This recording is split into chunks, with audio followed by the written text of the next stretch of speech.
Bonjour à toutes et à tous. Aujourd'hui, le jeudi 9 janvier, 9 Tevet, nous allons dédier ce Dvar Torah pour la Iloula de trois grands personnages. Déjà, deux personnages de la Bible, post-Bible, Ezra Sofer et le prophète Néhémia. Et aussi la Iloula d'un grand sage de Tunisie, Rabbi Yoshua Bessis, que leur mérite soit une source de bénédiction. Et on va aussi dédier ce roi Adonai, Tenehem, Ganedem, Chol Bnei Israël, Shovim, Charahamim, Aselichov, Echen, Yehi, Ratson, Lomar, Amen, Afshot, Seora, Bisra, Chaim. La fin, c'est le plus important.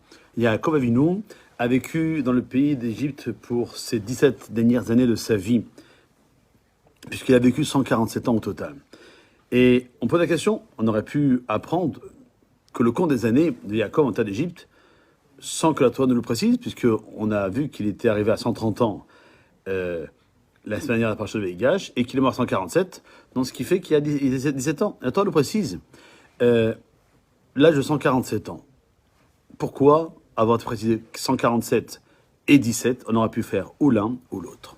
Et puis, autre question, pour tous les patriarches et matriarches, les grands nombres d'années sont consolidés avec le nombre de petites années. Par exemple, Abraham, Isaac ou encore Moshe, la Torah a dit, voici les jours des années a vécu Abraham, 175 ans. Abraham est mort après une heureuse vieillesse, âgé à ses jours. Isaac a vécu 180 ans.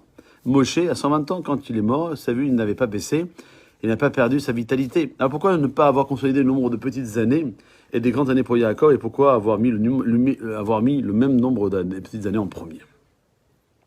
On nous explique que depuis sa naissance, donc déjà dans le ventre de sa mère, Yaakov n'a cessé d'être assailli par des agressions ou des épreuves.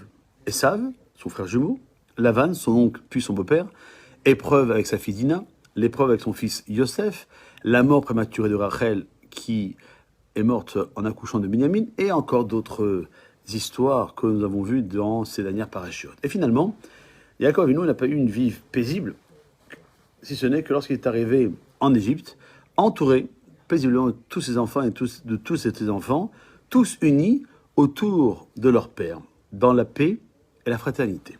La Torah souhaite donc mettre en exergue que ces 17 années passées en Égypte soient les plus belles années que Yaakov Avinu, notre patriarche Yaakov, a vécu. Or, ici c'est un enseignement qui fait qu'une fin joyeuse renverse et annule les débuts compliqués. En somme, en mettant en avant au début le nombre des petites années, la Torah veut nous dire qu'au final, ces 17 années, pourquoi le chiffre 17 est important de le préciser? Non seulement parce que c'est là où Yaakov Avinu va vivre ses plus belles années, et que 17 en hébreu, c'est le mot Tov. Tov, c'est le bon, mais Tov, c'est aussi la Torah. Lorsqu'on met la Torah en nous, eh ben on a beaucoup plus de joie, de bonheur à partager avec les autres. N'attendons pas d'arriver, on souvent, lorsque les enfants sont jeunes, de dire « on verra ce que la bar mitzvah ». Et puis lorsqu'aujourd'hui, il fête la bar mitzvah, bon, est-ce que pour sa jeunesse, on verra lorsqu'il aura 20 ans. Et puis à 20 ans, maintenant, mais il est à l'armée, il est à la faculté, il est à la yeshiva, etc. Et après, il sera marié, donc il ne pourra pas. Après, il aura des enfants. Et après, il doit travailler. À la retraite. Et puis à la retraite, il sera entre jouer aux cartes et aller à la pêche. Il n'aura jamais de temps pour consacrer à Hachem. Et là, soit de Hachem et Ferou Torah Terra.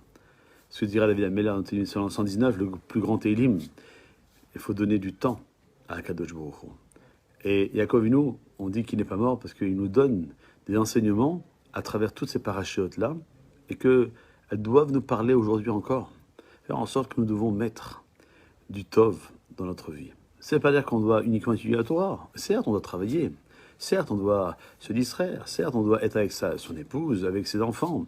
On peut avoir des passions, on peut faire du sport, on peut faire beaucoup de choses. Mais aussi, on doit faire une chose qui s'appelle étudier la Torah, être en osmose avec les valeurs que la Torah nous donne. Et ce chiffre 7, 17 qui se retrouve dans Yaakov Avinu, nous ont permis de donner une couleur positive à l'ensemble des années de sa vie. Quand même les 100 premières années de Yaakov ont été difficiles.